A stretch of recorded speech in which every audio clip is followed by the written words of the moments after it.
Bismillahirrahmanirrahim. Assalamualaikum warahmatullahi wabarakatuh. Bismillahi alhamdulillah. Wassalatu wassalamu ala rasulillah Sayyidina Muhammad ibni Abdillah wa ala alihi wa sahbihi wa mawala. La hawla wa la quwwata illa billah. Amma ba'du. Ma'asyiral muslimin wa zumratal mu'minin rahimakumullah. Alhamdulillah wa syukralillah. Kita panjatkan kehadirat Ilahi Rabbi Allah subhanahu wa ta'ala yang telah memberikan nikmat kemudian rahmat kepada kita semua, sehingga sampai dengan saat ini kita masih diberi kesempatan oleh Allah subhanahu wa ta'ala untuk menuntut ilmunya Allah subhanahu wa ta'ala. Mudah-mudahan kita semua selalu istiqomah dalam menuntut ilmunya Allah Subhanahu wa ta'ala. Pada kesempatan kali ini insyaallah kita akan membahas terkait dengan madsilah qasirah. Salah satu hukum tajwid dalam hukum mad, yaitu ada yang namanya madsilah qasirah. Nah, kita pahami dulu pengertian madsilah qasirah. Nah, madsilah qasirah ini secara bahasa atau al-lughah terbagi menjadi 3. Yang pertama adalah mad. Mad yang artinya panjang. Kemudian yang kedua adalah silah, yang artinya adalah hubungan. Dan yang ketiga adalah qasirah, yang artinya pendek. Nah, lalu bagaimana terjadinya hukum madsilah qasirah? Nah, di sini dijelaskan hukum bacaan disebut madsilah qasirah, yakni apabila ada huruf ha dhamir atau kata ganti orang atau benda ketiga yang berupa ha. Nah, ini ha dhamir. Ada ha seperti ini, kemudian ha seperti ini. Mungkin kalian sering lihat di Al-Qur'an atau di Iqra dan sebagainya.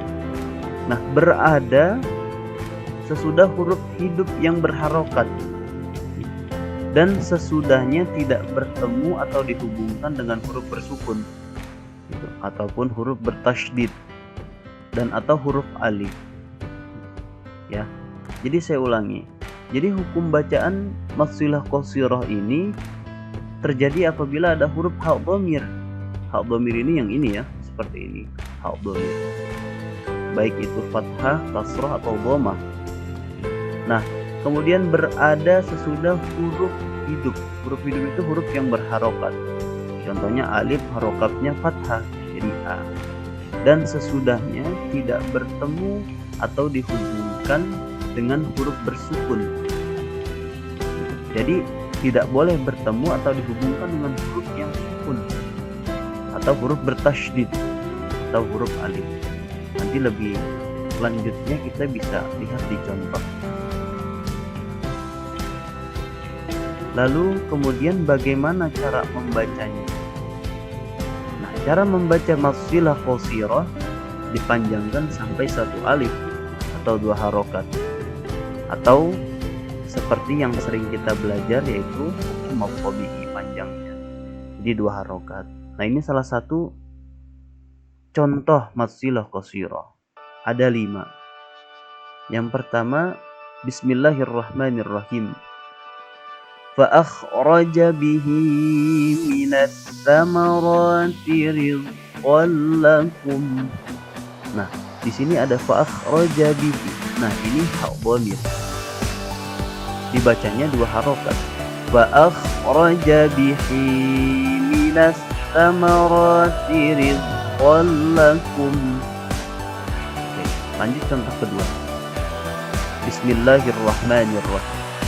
La ta'khudhuhu sinatu wala naum. Nah, di sini juga ada ha dhamir dan di sini tidak bertemu atau dihubungkan dengan huruf yang sukun. Nah, jadi di sini disebut madsilah qasirah. Yang dibacanya adalah 2 harokat. Kemudian contoh selanjutnya, Bismillahirrahmanirrahim. Innal insana li rabbih lakanud. Kebetulan di sini juga ada huruf ha dhamir yang disebut matsilah qasirah. Contoh selanjutnya Bismillahirrahmanirrahim. Fasanuyassiruhu lil yusra. Sama, di sini juga ada ha dhamir. Dan yang terakhir contoh bacaannya adalah Bismillahirrahmanirrahim. Fa ummuhu hawiyah. Oke. Nah, kelima ini merupakan contoh dari matsilah qasirah. Kemudian ada beberapa catatan dalam matsilah qasirah. Apa saja itu? Apabila sebelum ha dhamir tadi huruf mati atau sukun. Kemudian atau apabila dihubungkan dengan huruf yang lain sesudah. Nah, maka ha dhamir ini tidak boleh dipanjangkan. Sekali lagi, catatannya adalah apabila sebelum ha dhamir atau apabila sebelum ha dhamir tadi huruf mati atau sukun. Jadi kalau ada huruf ha dhamir tadi, huruf sebelumnya huruf sukun atau harokatnya sukun atau huruf mati. Nah, atau apabila dihubungkan dengan huruf yang lain sesudahnya, maka ha tadi tidak boleh dipanjangkan. Bagaimana contohnya? Nah, ini contoh yang pertama adalah ha dhamir yang didahulukan huruf sukun. Contoh pada bacaan yadaihi. Ya, contoh pada bacaan yadaihi ini. Di sini ada ha dhamir yang berharokat kasroh.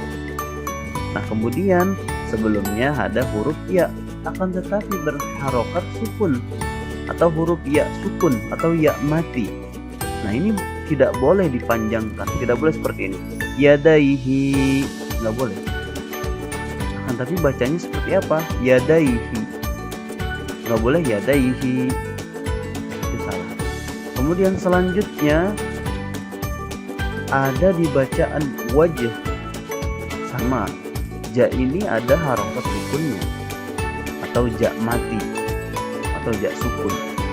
Dibacanya tidak boleh dipanjangkan seperti matsilah qasirah. Dibacanya hanya wajhu, tidak boleh wajhu. Yang terakhir adalah adaihi.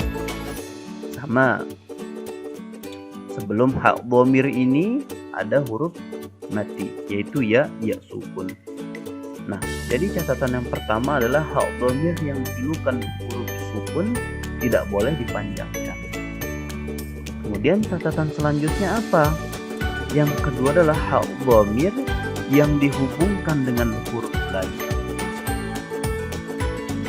Ya.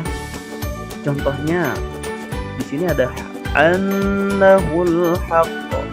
Nah, di sini ada huruf ha dhamir, akan tetapi dihubungkan dengan huruf lain. Apa huruf lainnya? Yaitu alif lam. Nah, di sini gugur matsilah qasirah, tidak boleh dibaca panjang. Ya. Kemudian contoh yang kedua adalah min husnata. Di sini ada ha dhamir bertemu dengan alif atau sa. Jadi berhubungan dengan huruf lain, dihubungkan dengan huruf lain. Nah, di sini tidak boleh dipanjangkan atau dibaca matsilah qasirah. Dibacanya adalah min husnata. Yang terakhir lahuddin. Nah, di sini ada ha dhamir, tapi tidak boleh dibaca matsilah qasirah karena ada huruf lain setelahnya atau dihubungkan. Lahuddin bacaan. Tidak boleh baca lahuddin. Nah, lalu di dalam buku ilmu tajwid ada yang dikecualikan satu di dalam Al-Quran, yaitu kalimat fihi muhanan. Ya, di sini ada ya sukun di belakangnya. Bacaannya bukan fihi muhanan, akan tetapi i-nya ini dibaca dua harokat, matsilah qasirah.